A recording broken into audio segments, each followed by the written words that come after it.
नमस्कार भक्तों, आपका हमारे YouTube चैनल धर्म ज्ञान प्रवाह में स्वागत है। आज हम सोमवार के व्रत कथा और व्रत के लाभ के बारे में बताने जा रहे हैं। सोमवार के व्रत को लेकर मान्यता है कि इस व्रत को करने से भगवान शिव अपनी भक्तों की मुराद जल्दी पूरी करते हैं।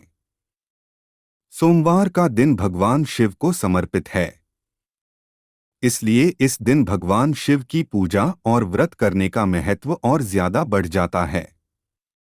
यदि आप सोमवार के व्रत करते हैं तो आपको सोमवार व्रत कथा पढ़ना बेहद जरूरी है, क्योंकि इसके बिना आपका व्रत अधूरा माना जाता है। आइए जानते हैं सोमवार व्रत कथा। देवों के देव महादेव बहुत ही भोले माने जाते हैं, इसलिए उनका एक नाम भोलेनाथ भी है। पौराणिक मान्यतानुसार भगवान शंकर को प्रसन्न करने के लिए किसी भी तरह के खास विशेष पूजन की आवश्यकता नहीं होती, क्योंकि कहा जाता है कि वह तो भोले हैं और भक्त की मन से की गई क्षणिक मात्र की भक्ति से ही वह प्रसन्न हो जाते हैं। अगर आप भी शिव की भक्ति और कृपा पाने के लिए सावन के सोमवार का व्रत करते हैं तो इस कथा से भोलेनाथ को प्रसन्न कर सकते हैं। एक बार किसी एक नगर में एक साहूकार था। उसके घर में धन की कोई कमी नहीं थी, लेकिन कोई संतान न होने के कारण वह बहुत दुखी था। संतान प्राप्ति के लिए वह हर सोमवार को व्रत रखता था और पूरी श्रद्धा के साथ शिव मंदिर जाकर भगवान शिव और माता पार्वती की पूजा करता था। उसकी भक्ति देखकर एक दिन मां पार्वती प्रसन्न होकर भगवान शिव से साहूकार की मनोकामना पूर्ण करने का निवेदन किया। पार्वती जी के आग्रह पर भगवान शिव ने कहा कि हे पार्वती, इस संसार में हर प्राणी को उसके कर्मों का फल मिलता है और जिसके भाग्य में जो हो उसे भोगना ही पड़ता है। लेकिन पार्वती जी ने साहूकार की भक्ति देखकर उसकी मनोकामना पूर्ण करने की इच्छा व्यक्त की। माता पार्वती के आग्रह पर शिवजी ने साहूकार को पुत्र प्राप्ति का वरदान तो दिया, लेकिन उन्होंने बताया कि यह बालक 12 वर्ष तक ही जीवित रहेगा। माता पार्वती और भगवान शिव की बातचीत को साहूकार सुन रहा था, इसलिए उसे ना तो इस बात की खुशी थी और ना ही दुख। वह पहले की भांति शिवजी की पूजा करता रहा। कुछ समय के बाद साहूकार की पत्नी ने एक पुत्र को जन्म दिया। जब वह बालक 11 वर्ष का हुआ तो उसे पढ़ने के लिए काशी भेज दिया गया। साहूकार ने पुत्र के मामा को बुलाकर उसे बहुत सारा धन देते हुए कहा कि तुम इस बालक को काशी विद्या प्राप्ति के लिए ले जाओ। तुम लोग रास्ते में यज्ञ कराते जाना और ब्राह्मणों को भोजन दक्षिणा देते हुए जाना। दोनों मामा भांजे इसी तरह यज्ञ कराते और ब्राह्मणों को दान दक्षिणा देते काशी नगरी निकल पड़े। इस दौरान रात में एक नगर पड़ा जहां नगर के राजा की कन्या का विवाह था, लेकिन जिस राजकुमार से उसका विवाह होने वाला था वह एक आंख से काना था। राजकुमार के पिता ने अपने पुत्र के काना होने की बात को छुपाने के लिए सोचा क्यों न उसने साहूकार के पुत्र को दूल्हा बनाकर राजकुमारी से विवाह करा दूं। विवाह के बाद इसको धन देकर विदा कर दूंगा और राजकुमारी को अपने नगर ले जाऊंगा। लड़के को दूल्हे के वस्त्र पहनाकर राजकुमारी से विवाह करा दिया गया। साहूकार का पुत्र ईमानदार था।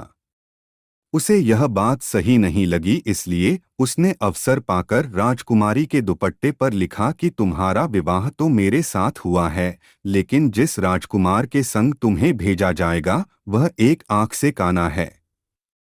मैं तो काशी पढ़ने जा रहा हूँ। जब राजकुमारी ने चुन्नी पर लिखी बातें पढ़ी तो उसने अपने माता पिता को यह बात बताई। राजा ने अपनी पुत्री को विदा नहीं किया, फिर बारात वापस चली गई। दूसरी ओर साहूकार का लड़का और उसका मामा काशी पहुंचे और वहां जाकर उन्होंने यज्ञ किया। जिस दिन लड़का 12 साल का हुआ उस दिन भी यज्ञ का आयोजन था। लड़के ने अपने मामा से कहा कि मेरी तबीयत कुछ ठीक नहीं है। मामा ने कहा कि तुम अंदर जाकर आराम कर लो। शिवजी के वरदानुसार कुछ ही देर में उस बालक के प्राण निकल गए। मृत भांजे को देख उसके मामा ने विलाप करना शुरू किया। संयोगवश उसी समय शिवजी और माता पार्वती उधर से जा रहे थे। पार्वती माता ने भोलेनाथ से कहा, स्वामी मुझे इसके रोने के स्वर सहन नहीं हो रहा, आप इस व्यक्ति के कष्ट को अवश्य दूर करें। जब शिवजी मृत बालक के समीप गए तो वह बोले कि यह उसी साहूकार का पुत्र है जिसे मैंने 12 वर्ष की आयु का वरदान दिया था। अब इसकी आयु पूरी हो चुकी है। लेकिन मातृभाव से विभोर माता पार्वती ने कहा कि हे महादेव, आप इस बालक को और आयु देने की कृपा करें, अन्यथा इसके वियोग में इसके माता पिता भी तड़प तड़प कर मर जाएंगे। माता पार्वती के पुनः आग्रह पर भगवान शिव ने उस लड़के को जीवित होने का वरदान दिया। शिवजी की कृपा से वह लड़का जीवित हो गया। शिक्षा पूरी करके लड़का मामा के साथ अपने नगर की ओर वापस चल दिया। दोनों चलते हुए उसी नगर में पहुंचे जहां उसका विवाह हुआ था। उस नगर में भी उन्होंने यज्ञ का आयोजन किया। उस लड़के के ससुर ने उसे पहचान लिया और महल में ले जाकर उसकी खातिरदारी की और अपनी पुत्री को विदा किया। इधर साहूकार और उसकी पत्नी भूखे प्यासे रहकर बेटे की प्रतीक्षा कर रहे थे।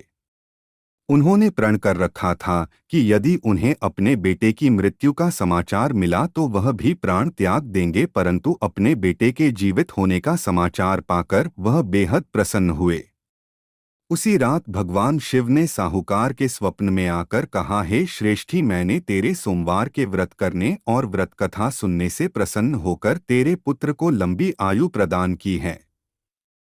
इसी प्रकार जो कोई सोमवार व्रत करता है या कथा सुनता और पढ़ता है, उसके सभी दुख दूर होते हैं और सभी मनोकामनाएं पूर्ण होती हैं। दोस्तों, वीडियो कैसी लगी कमेंट करके ज़रूर बताएं। वीडियो पसंद आई तो वीडियो को लाइक कर वीडियो को दोस्तों के साथ शेयर ज़रूर कर देना। इसी तरह की वीडियो के लिए चैनल को सब्सक्राइब करके नोटिफिकेशन घंटी को ऑल पर सेलेक्ट कर ले, जिससे हमारी वीडियो को नोटिफिकेशन सबसे पहले आपको मिल जाए। वीडियो देखने के लिए आपका धन्यवाद।